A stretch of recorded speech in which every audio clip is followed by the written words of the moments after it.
গেল মাসে দ্বিতীয় বিশ্বযুদ্ধের পর প্রথমবারের মতো সেনা অনুপ্রবেশ ঘটে রাশিয়ায়। সীমান্তবর্তী অঞ্চল কুরস্কে ইউক্রেনের সামরিক বাহিনী দখল করে মাইলের পর মাইল এলাকা। কিন্তু এসব নিয়ে খুব একটা মাথা ঘামাননি রুশ প্রেসিডেন্ট ভ্লাদিমির পুতিন। বিশেষজ্ঞদের ধারণাকে বৃদ্ধাঙ্গুলি দেখিয়ে ইউক্রেনের পূর্বাঞ্চলীয় দোনেৎস্ক অঞ্চলে সাফল্যের সঙ্গে অভিযান অব্যাহত রাখছে পুতিন সেনারা। সঙ্গে প্রতিরোধ যুদ্ধ চলছে কুরস্কেও। রাশিয়ার প্রতিরক্ষা মন্ত্রণালয়ের তথ্য বলছে, প্রায় মাসব্যাপী কুরস্ক অভিযানে রুশ সেনাবাহিনী হত্যা করেছে শত্রুপক্ষের ৯,৩০০-র বেশি সদস্যকে। এ সময় ধ্বংস হয়েছে ইউক্রেনের ৮০টি ট্যাঙ্ক, ৩৮টি ইনফ্যান্ট্রি ভেহিকল, ৭০টি আর্মড পার্সোনাল ক্যারিয়ার ও ৫৬১টি আর্মড কমব্যাট ভেহিকল। কুরস্কে রুশ সামরিক বাহিনীর প্রতিরোধ যুদ্ধের সাফল্য বুঝতে একদিন পিছিয়ে গেলেও চলবে। মাত্র ২৪ ঘণ্টায় এই অঞ্চলে নিহত হয়েছেন ৪ শতাধিক ইউক্রেনীয় সেনা। ধ্বংস হয়েছে ১২টি কমব্যাট আর্মড ভেহিকল। রাশিয়ার প্রতিরক্ষা মন্ত্রণালয়ের তথ্য বলছে, এ সময় ৫ বার পাল্টা আক্রমণ করেছে ইউক্রেন, যা সফলভাবে প্রতিরোধ করেছে রুশ সামরিক বাহিনী। পাল্টা হামলার সময় নিহত হন ২৫ ইউক্রেনীয় সেনা। শুধু কুরস্কেই নয়, রাশিয়ার জয়যাত্রা অব্যাহত আছে ইউক্রেনের ভূখণ্ডেও। ৪টি গ্রুপের মাধ্যমে ইউক্রেনে চলছে অভিযান।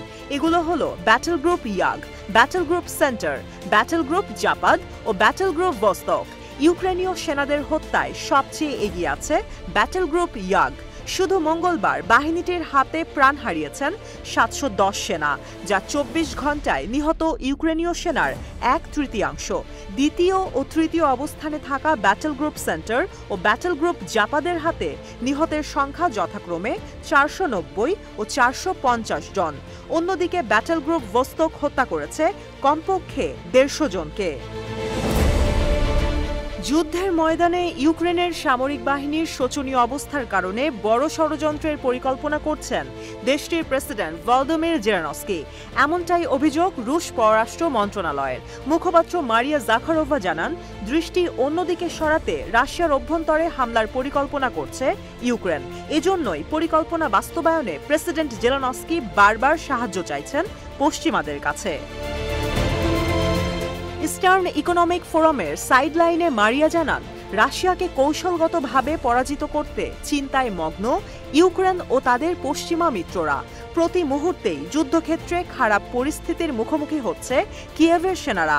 তাই দূরপাল্লার ক্ষেপণাস্ত্রের মাধ্যমে মস্কোয় হামলার নিষেধাজ্ঞা তুলে নিতে পশ্চিমাদের কাছে ভিক্ষা চাইছে জেলেনস্কি প্রশাসন। ইতোমধ্যেই ইউক্রেনের প্রতিরক্ষা মন্ত্রী রুস্তেম উমেরভ রাশিয়ায় সম্ভাব্য আক্রমণ স্থলের তালিকা পাঠিয়েছেন যুক্তরাষ্ট্রের কাছে।